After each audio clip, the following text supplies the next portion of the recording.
आज हम बहुत विशेष व्यक्ति से मिलने जा रहे हैं जिनका नाम है अधिवक्ता आचार्य श्याम जी उपाध्याय जी हैं। आपको बता दें कि संस्कृत में वकालत करना आज के परिवेश में कितना कठिन है, लेकिन आज के समय में देखिए कि कितना आसान भी दिख रहा है। और हमारे बगल में हम इनसे बात करेंगे कि कितनी कठिनाई होती होगी जब ये किसी वकालत जब जाते होंगे पेशी में, और सामने जो अंग्रेजी का बात होता है और हिंदी का बात होता है या संस्कृत का। गुरुजी, जिस तरीके से आप संस्कृत में वकालत करते हैं, जब कोर्ट में जाते हैं तो क्या कुछ दिक्कतें होती हैं? न्यायालय में संस्कृत बोलने में कोई दिक्कत नहीं होती है, कोई कठिनाई नहीं होती है। किंतु यदि पीठासीन अधिकारी यह कहते हैं कि इसको हिंदी में भी समझा दीजिए, तो उसको हिंदी में भी समझा देते हैं। किंतु तर्क प्रारंभ से अंत तक संस्कृत में ही करते रहते हैं। बीच बीच में जहाँ पीठासीन अधिकारी को कठिनाई हो या विपक्षी अधिवक्ता को कठिनाई हो और वह निवेदन करे कि इसका अर्थ नहीं समझ में आ पा रहा है, इसका अर्थ बता दीजिए, तब संस्कृत वाक्यों का हिंदी में अनुवाद कर देता हूँ। किंतु यदि वे समझते हैं और उनको कोई कठिनाई नहीं प्रतीत होती है, वे खुद अनुवाद करने लगते हैं कि आपके कहने का यही तात्पर्य है ना, तो मैं कहता हूँ हाँ यही तात्पर्य है, तब वहाँ अनुवाद नहीं करता हूँ। इस तरह से संस्कृत भाषा में प्रार्थना पत्र, संस्कृत भाषा में शपथ पत्र, परिवाद पत्र सब कुछ न्यायालय में प्रस्तुत कर रहा हूँ। 1978 ईस्वी से आज तक अविच्छिन्न रूप में, और न्यायालय में वाराणसी कचहरी परिसर में संस्कृत भाषा विधि क्षेत्र में इस समय सम्यक रूप में प्रतिष्ठित है।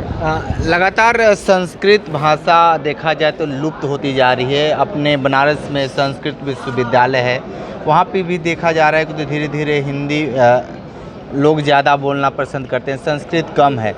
आप क्या मानते हैं कि सरकार को किस तरीके से काम करना चाहिए संस्कृत को लेकर?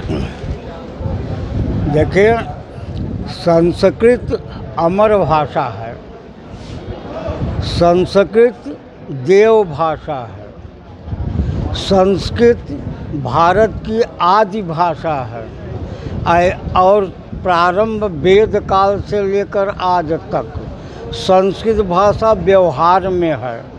आज भी इस भौतिक युग में एकलवादी युग में भी संस्कृत भाषा और किसी भी भाषा से कम व्यवहार में नहीं है। संस्कृत विश्वविद्यालय वाराणसी में न जाने कितने संस्कृत महाविद्यालय हैं, न जाने कितने संस्कृत विश्वविद्यालय हैं हमारे देश में। संस्कृत भाषा भाषी अनगिनत हैं। ठीक है, कोई ऐसा समय बताइए जो बहुत कठिनाई हुआ हो संस्कृत में, जिसमें भाषा बसी हो गया हो, जिसमें जो सामने कोर्ट अधिवक्ता आप काम कर रहे हैं और जज सामने बैठे हों, कुछ ऐसी कैजुअलिटी हुई है क्या आपके साथ? एक बार ऐसा हुआ कि संस्कृत में काम करने से कुछ अधिवक्ता, विशेषकर उर्दू पक्षधर अधिवक्ताओं ने विरोध किया और उर्दू में इस्तगासा दाखिल किया। संस्कृत में इस्तगासा दाखिल किया गया था, उसके विरोध में उर्दू में उन्होंने इस्तगासा दाखिल किया। कटाक्ष से। हाँ। और चारों तरफ तो मतलब आदमी खींच खाच के पढ़ भी लेगा, लेकिन उर्दू तो समझ ही नहीं पाएगा कि क्या इसमें लिखा हुआ है। नहीं, तो हमने किसी भी भाषा का कभी विरोध नहीं किया। भाषा अपने स्थान पर है, व्यक्ति का भी हमने विरोध नहीं किया। जबकि एक अधिवक्ता ने हमको बड़ा अपमानित किया, वो स्वर्गीय हो गए हैं, उनका नाम लेना नहीं चाह रहा हूँ, क्योंकि स्वर्गीय होने के बाद में हम इस संदर्भ को उनके पक्ष में विपरीत होकर बोलें यह समीचीन नहीं मान रहा हूँ। उन्होंने बड़ा विरोध किया, उन्होंने हमारा विरोध किया, हमने उनका सहयोग किया।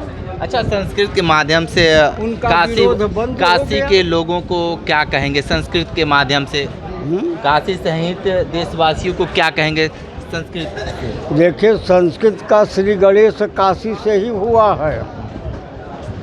काशी संस्कृत की उद्गम स्थली है। संस्कृत भाषा भगवान काशीनाथ की भाषा है, शंकर की भाषा है। शंकर प्रसन्न हुए और तांडव नर्तन करने लगे तो 14 माहेश्वर सूत्र निकले।